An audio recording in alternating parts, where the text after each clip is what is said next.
थी संतान तो भगवान ने देनी है, रो ले चाहे पीट ले, और नहीं भाग में है तो कति नहीं मिला चाहे 6 ब्याह करवा ले। एक संतान की भी देखे हमारे, हम लड़के को मैं तो ज्यादा देते।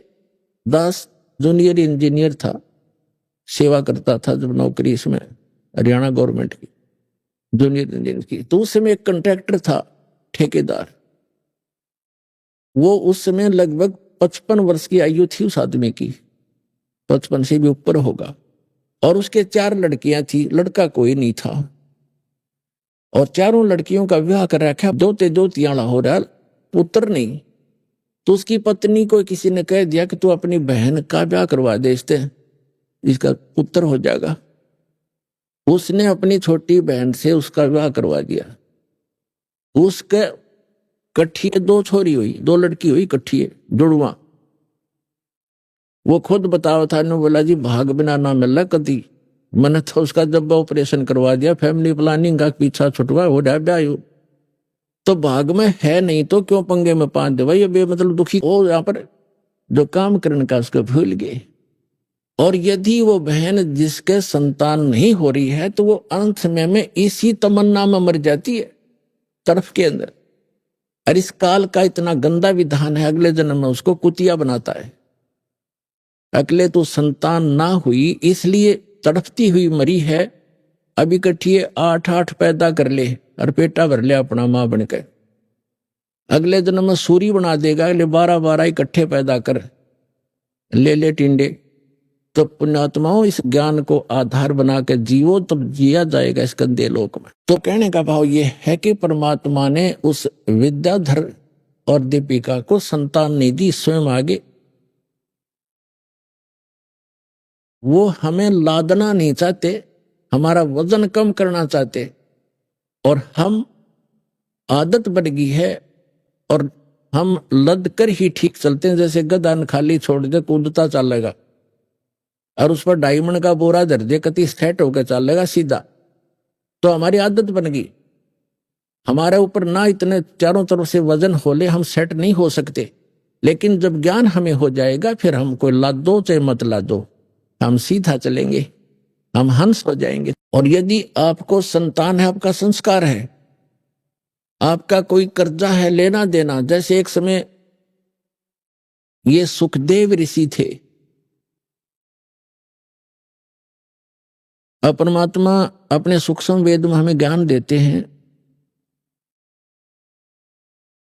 सुखदेव ने 84 भुगती बना पजावे खरवो, तेरी क्या बुनियाद पुरानी, तो पेंडा पंथ पकड़वो।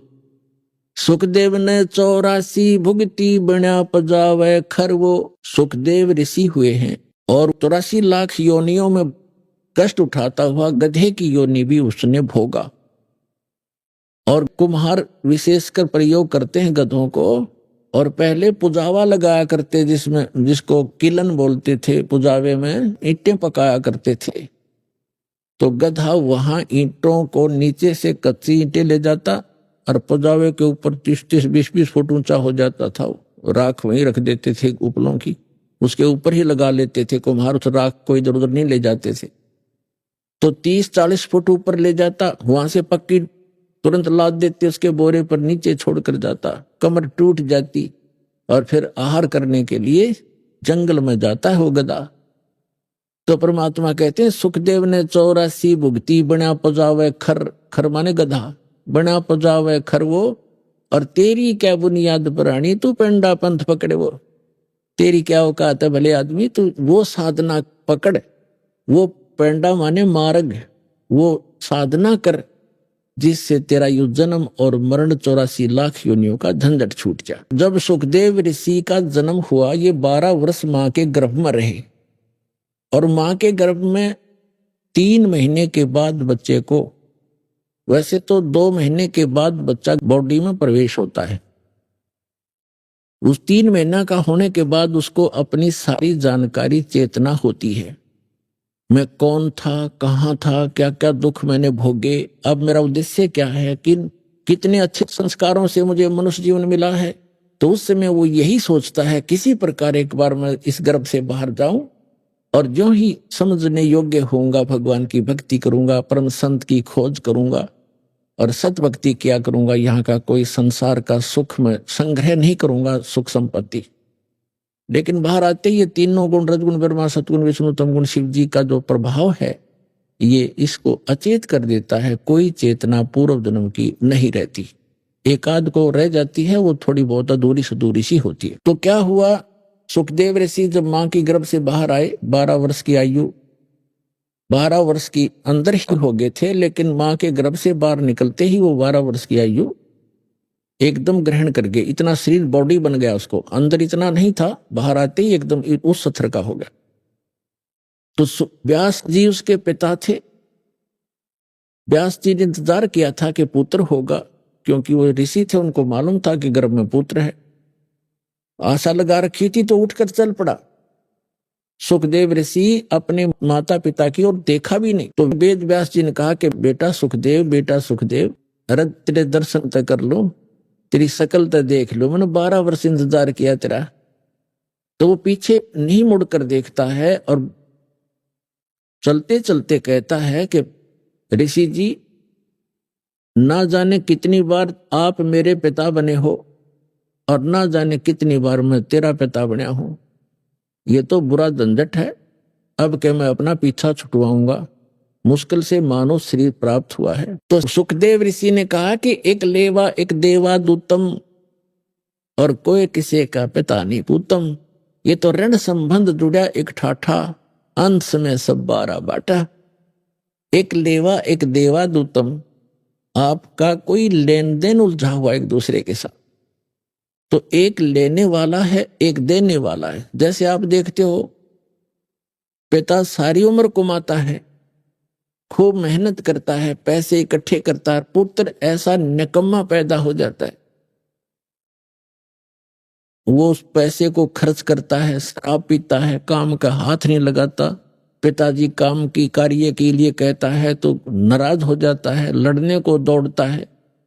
तो वो क्या है कि उस पिता ने कभी उस पुत्र का कोई कर्ज लेकर दिया नहीं, उसका कोई पैसा मार रखा उसने, वो लेगा, अपना पूरा करेगा।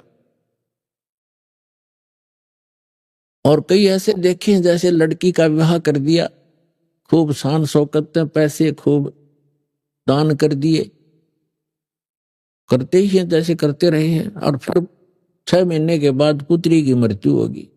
तो वो दामाद बनकर आया था, वो पिछले जन्म का मांगा था, उसके उधार थी, वो देना पड़ा उसने। तो पुण्यात्माओं, यहां इस बात को आप पक्की समझ लेना, ये कोई डूम बाट के गीत नहीं है और कोई स्वार्थवश को ये कथा सुनाई नहीं जा रही है। ये परमार्थ है और यथार्थ ज्ञान है, ये गॉड गिवन स्पिरिचुअल नॉलेज है। इस पर 100% विश्वास करना। और जो भी आपका लेन देन है, कर्ज है, अब जैसे हम अपने सतर से किसी का कर्ज उतारने की चेष्टा करते हैं तो वो अपने हिसाब से उतरे तो उतरे, ना भी उतरे।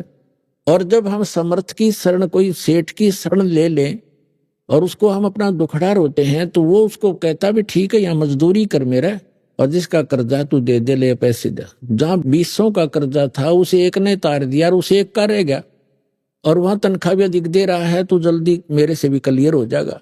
तो हम इस परमपिता की शरण माने के बाद आपका लेन देन जो भी है वो आपका शीघ्र सुलट जाएगा। अब जैसे आजकल पॉलिसी चल रही है, बहुत से राज्यों में सब्सिडी दे देते हैं 80%, 40%, 60%।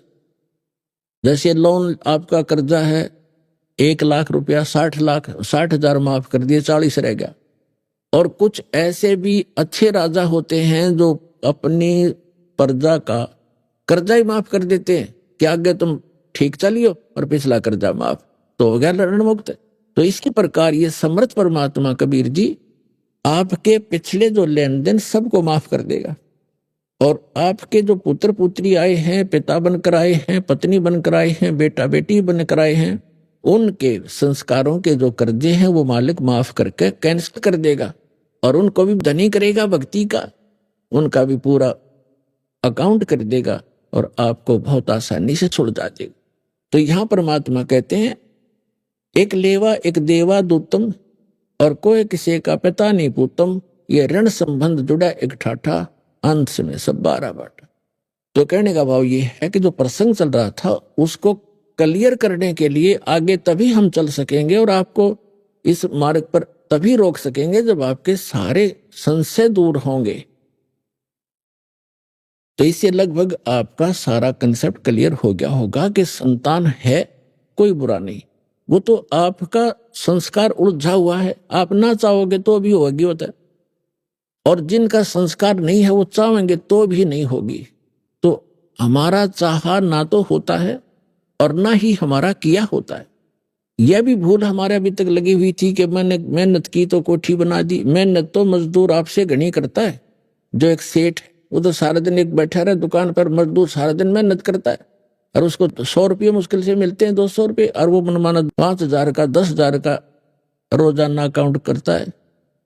तो मेहनत भी चाहिए, लेकिन केवल मेहनत से बात नहीं बनेगी। परमात्मा साथ होगा तो मेहनत सफल होगी, थोड़े में घना लाभ होगा। जैसे आपको बताया है कि जैसे एक तो हाथ से आटा पीसते हैं चक्की से, और फिर पावर का कनेक्शन हो जा, वह चक्की लगा ली पावर वाली, ना तो हाथ लाना, एक बार बटन दबाना, कट्टा कट मिनटा पीस करे। तो वो पावर से जो काम होगा वो हाथ से मैनुअली थोड़ा होगा। इसलिए जब परमात्मा की पावर का कनेक्शन आपको मिल जाएगा तो आपके जो आम संस्कार हैं वो भी बहुत अच्छी तरह परमात्मा हल्के करके उनको आप ही वहन करेगा। परमात्मा की पावर से सब ठीक हो जाएंगे।